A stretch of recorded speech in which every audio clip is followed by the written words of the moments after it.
तो आज हम जिस टॉपिक के ऊपर बात करने लगे हैं उसके बारे में लोग बहुत कम पूछते हैं, नहीं बहुत ज्यादा पूछते हैं, यानी कि पैसा। खुद कमाया नहीं जा रहा, दूसरों को कह रहे हो, पहले खुद तो कमा लो। हो गया आपका? Thank you. तो बात यह है कि पैसा कैसे कमाया जाए ऑस्ट्रेलिया के अंदर।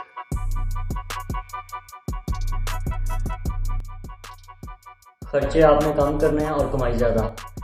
लेकिन ये सब कुछ कहने में आसान लगता है, करने में बहुत मुश्किल। Good question, very good question. पैसा ज्यादा बनाया जा सकता है मल्टीपल जॉब्स करके। लेकिन मल्टीपल जॉब्स कौन सी है? मैं बताता हूँ यार, यहाँ पे 3 किस्म की जॉब्स हैं, casual, full time and part time. Casual के अंदर हम जो ज्यादा करते हैं उसमें आप आ जाओ, उबर ईट्स होती है, उबर एक्स होती है, टैक्सी होती है, सिक्योरिटी जॉब्स आ जाती हैं, फिर उसके अलावा कुछ क्लीनिंग की जॉब्स आ जाती हैं। मोस्ट ऑफ द टाइम हमें जो प्रेफर किया जाता है ना स्टूडेंट वर्क राइट्स पे, वो कैजुअल और पार्ट टाइम पे किया जाता है। तो हमारे पास यही बहुत अच्छी ऑप्शंस हैं। तो अगर इनमें भी आप अगर जाके काम करोगे तो you can make good money too. ये तो बताया इन्होंने जॉब्स का, मुनीब ने और कासिम ने।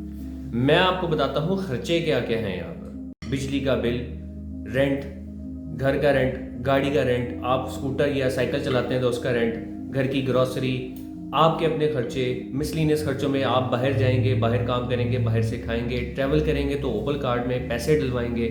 ये सारे वो खर्चे हैं जो मैं आपको गिनवा सकता हूँ। कुछ ऐसे भी खर्चे हैं जो कि आप गिनवा नहीं सकते किसी को, बट वो आपने करने ही करने हैं। जैसे आप किसी घर में मूव होते हैं तो आपने रिमूवलिस्ट को पैसे देने हैं, ट्रक रेंट पे लेना है, उसका बॉन्ड पे करना है, ट्रक का रेंट पे करना है, घर में ग्रोसरी करनी है, सारे इंस्ट्रूमेंट्स आते हैं, यूटेंसिल्स आते हैं, किचन का सामान आता है। और ये वो सारी चीज़ें हैं जो मैं आपको वर्बली बता रहा हूँ। इसके अलावा भी बहुत सारे छोटे छोटे खर्चे होते हैं और कोई भी उसके बारे में इस तरह से बात नहीं कर सकता। नो डाउट ऑस्ट्रेलिया में लैंड होते ही आपकी डिसेंट इनकम जनरेट स्टार्ट होना शुरू हो जाती है, जो कि आपके रेगुलर खर्चों को मेंटेन करने में मदद करती है। ऊपर इसमें से सबसे कॉमन और सबसे इजी टू यूज एप्लीकेशन है, जिसमें लोग फ्रॉम $18 पर आवर टू $25 तक पर आवर कमा सकते हैं। लेकिन ये हर जगह का डिफरेंस क्रिएट करता है। जैसे कि आपका शहर मुख्तलिफ हो सकता है, आप जहाँ ऊबर कर रहे हैं वो डिफरेंट हो सकता है। ये आपको फ्लक्चुएशन देता है टाइम की, यानी कि इसमें आप अपनी मर्जी के मालिक हैं। यही अपनी मर्जी जो है आपकी आदतों को खराब कर सकती है, यानी कि आपकी जॉब हंटिंग के अंदर ये रुकावट बन सकती है।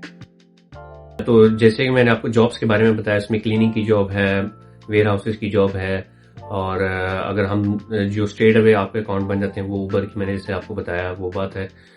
लेकिन इसमें अगर मैं आपको एक कैटेगराइज करूं उनको लेवल्स के अंदर, तो 2 कैटेगरीज हैं। अगर आप चाहते हैं कि आपकी कमाई इनकम भी ठीक हो और आपके जो सेविंग्स है वो भी बेहतर हो, तो उसमें ये है कि आपका काम जो है वो एक कंसिस्टेंट लेवल के ऊपर हो। मतलब आपका पर आवर रेट, जैसे अगर आप ऊपर पे करते हैं तो उसकी कंसिस्टेंसी जो है वो ऑलमोस्ट $20 से लेके $25 पर आवर तक होती है। कम भी हो जाती है डिपेंडिंग ऑन द सीजन। जैसे कि अगर मैं न्यू ईयर वगैरह की बात करूं तो उसमें यहाँ पर रेस्टोरेंट्स वगैरह बंद होते हैं, लोग इतने यहाँ पे होते नहीं हैं, लोग वेकेशंस पे जाते हैं, तो काम बहुत स्लो होता है। और सेविंग्स मेंटेन करने के लिए आपको अपने खर्चों को कैटेगराइज करना पड़ता है, प्रायोरिटाइज करना पड़ता है।